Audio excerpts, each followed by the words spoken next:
Paz do Senhor, meus queridos irmãos do grupo Amigos da Bíblia. Hoje é o dia 52 da nossa leitura do Novo Testamento em 90 dias. E hoje vamos iniciar os comentários na Epístola de Paulo aos Romanos. O capítulo 1 de Paulo aos Romanos começa com a saudação, versículo 1 até o 17. As 13 cartas de Paulo iniciam-se com o nome do apóstolo. Na época, costumava-se abrir a carta com o nome do remetente e sua apresentação pessoal, em vez de pô-los no fim, como fazemos hoje. Paulo identifica-se como servo e apóstolo e dá toda a glória a Deus ao dizer que foi chamado pela graça de Deus. Versículo 5, e separado para esse ministério. De imediato ele afirma que seu ministério é do Evangelho, que ele chama de Evangelho de Deus, versículo 1, Evangelho de seu Filho, versículo 9, e o Evangelho de Cristo, versículo 16. Ele afirma que essas coisas boas não são algo novo que ele inventou, mas o cumprimento da promessa do Antigo Testamento, da vinda, morte e ressurreição de Cristo.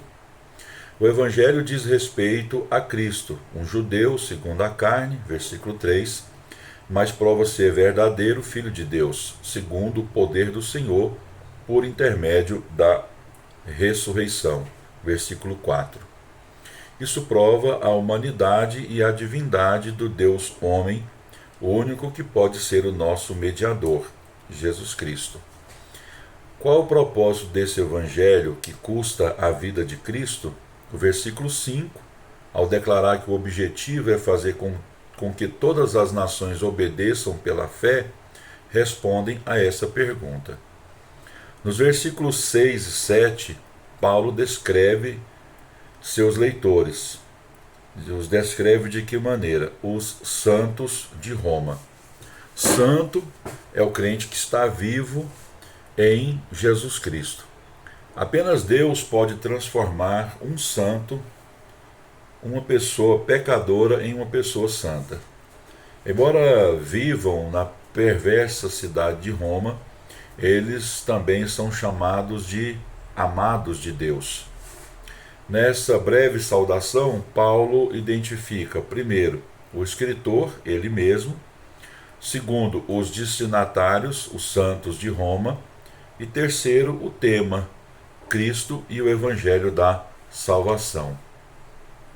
Do versículo 8 até o 17 do capítulo 1, nós temos aqui a explicação. Paulo dá uma dupla explicação. Primeira, por que escreve a carta, versículo 8 até o 15. Segundo, sobre o que escreve, versículo 16 e 17. Paulo desejava visitar os santos de Roma havia muito tempo. O testemunho deles havia se espalhado pelo Império Romano. Versículo 8. Paulo tinha 3 motivos para estar ansioso por visitá-los. Primeiro, ajudar a confirmá-los na fé. Versículo 11. Segundo, eles seriam uma bênção para ele. Versículo 12. E terceiro, para conseguir algum fruto entre eles, isto é, ganhar outros gentios para o Senhor. Versículo 13.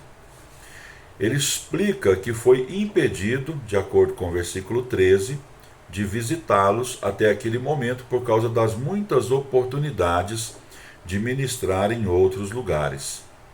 Os versículos 16 e 17 apresentam o tema da carta. O Evangelho de Cristo revela a justiça de Deus.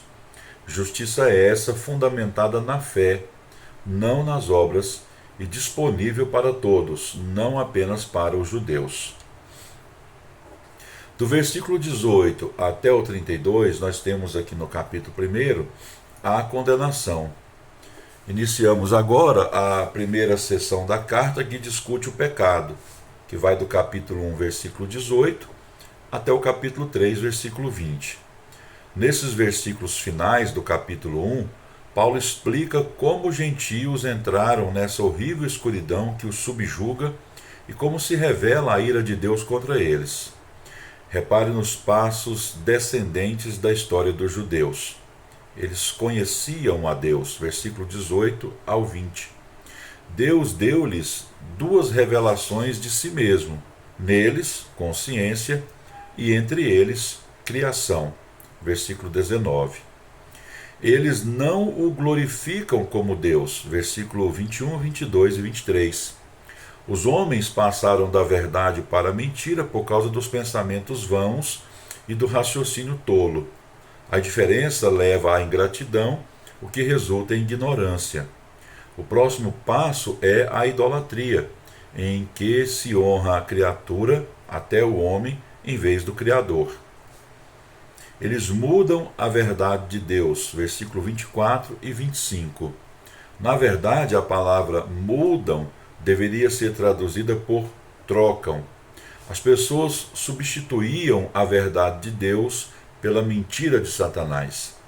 O que é a mentira de Satanás? É a adoração da criatura em vez do Criador, do homem em vez de Deus, das coisas em vez de Cristo.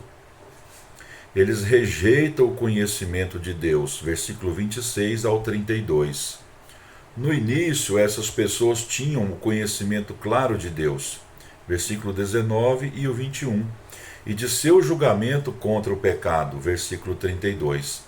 Agora, porém, alcançam o patamar mais baixo de seu declínio. Elas não querem nem mesmo ter conhecimento de Deus. Os resultados desse declínio são trágicos. No início, o homem era a criatura mais elevada de Deus. Todavia, ele fez de si mesmo um animal. Veja os 3 julgamentos de Deus. Deus entregou-os à imundícia e à idolatria, versículo 24 e 25. Deus os entregou às paixões infames, versículo 26 e 27. Deus os entregou a uma disposição mental reprovável, versículo 18 e os seguintes. Romanos capítulo 2. Do capítulo 2, versículo 1 até o capítulo 3, versículo 8, Paulo volta o holofote para o seu povo, os judeus, e mostra que eles também são pecadores diante de Deus. No capítulo 1, versículo 20, ele afirma que os gentios não têm desculpa, e no capítulo 2, versículo 1, que os judeus também são indesculpáveis. Os judeus pensavam que Deus lidaria com eles de forma distinta da que usaria com os gentios. Paulo afirma que não.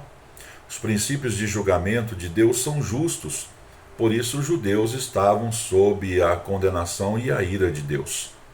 Nesse capítulo ele menciona 3 princípios divinos de julgamento que provam que tanto os judeus como os gentios estão condenados. Primeiro, o julgamento segundo a verdade de Deus, capítulo 2, versículo 1 ao 5. No capítulo 1, talvez o judeu, à medida que lia a acusação de Paulo ao pagão, sorrisse e pensasse: isso se encaixa muito bem a eles. Paulo deixa claro que o julgamento de Deus é segundo a verdade, versículo 2. Talvez os judeus pudessem argumentar: com certeza Deus não nos julga com a verdade, a mesma verdade que aplica aos gentios. Veja como Deus tem sido bom com Israel. No entanto, eles ignoravam o objetivo que Deus tinha em mente quando derramou sua bondade sobre Israel e esperou com tanta paciência que o seu povo obedecesse.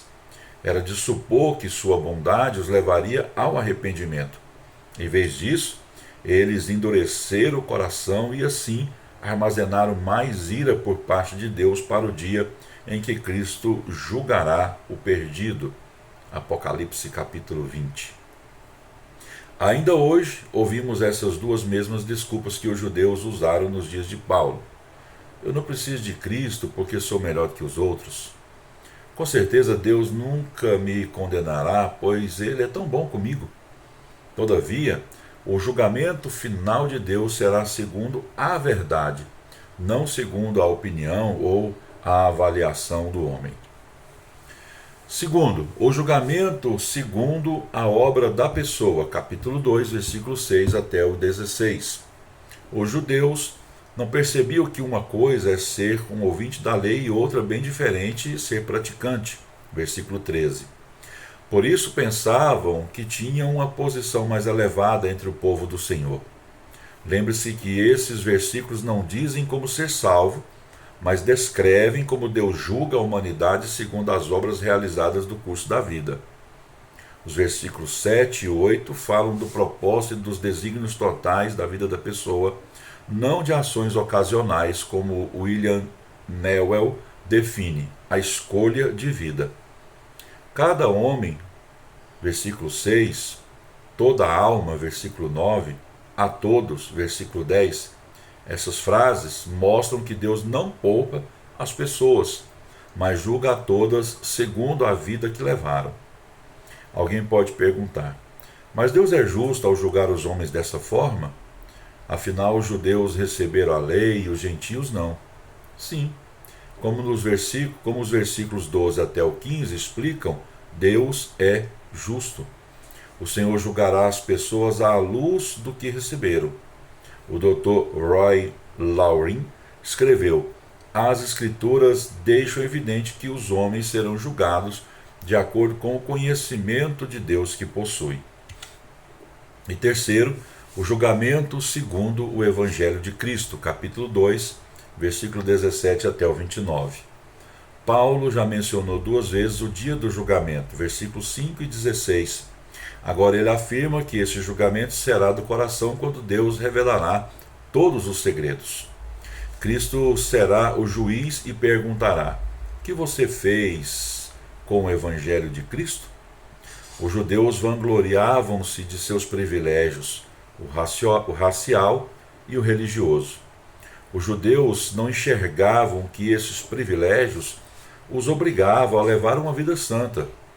Eles mesmos desobedeciam à lei que pregavam os gentios.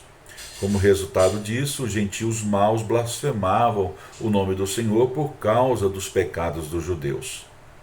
Se havia alguém que tinha religião, eram os judeus. Porém, a religião deles resumia-se a cerimoniais exteriores e não à realidade interior.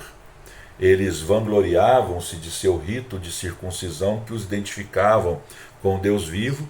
Todavia, que benefício pode haver um rito físico se não houver obediência à palavra do Senhor? O judeu verdadeiro não é o que se segue apenas às cerimônias exteriores na carne, mas o que tem fé interior, cujo coração mudou. O Evangelho de Cristo exige mudança interior. Os judeus estavam e estão sob o pecado tanto quanto os gentios, mesmo com toda a sua religião e seu legalismo. E a situação deles é até mais grave, pois receberam muitos privilégios e muitas oportunidades para conhecer a verdade. Assim, no capítulo 1, Paulo provou que os gentios são indesculpáveis. No versículo 2, que os judeus também são. No capítulo 3, ele provará que o mundo todo precisa desesperadamente da graça de Deus, pois está sob pecado e condenação. Capítulo 3. Esse capítulo é a ponte entre a seção 1, pecado, e a seção 2, salvação. Na primeira seção, que vai do versículo 1 até o 20, Paulo lida com a condenação e inclui que o mundo todo, judeus e gentios, estão sob pecado. Na última seção, versículo 21 até o 31, ele apresenta o tema de que tratará nos 2 capítulos seguintes, a justificação pela fé. Na verdade, o capítulo 3 é realmente a fundação para o resto do livro. Nos versículos 1 ao 4, ele aborda a descrença de Israel, tema que retoma nos capítulos 9 ao 11.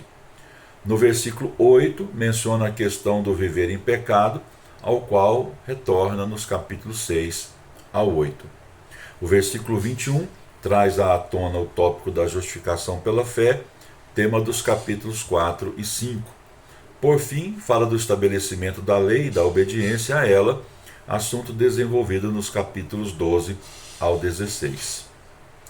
O capítulo 3, de 1 até o 20, traz uma má notícia, de que todos, judeus e gentios, estão sob a condenação do pecado.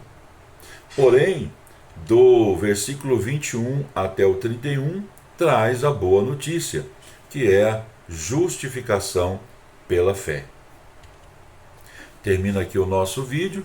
Deus abençoe a sua vida.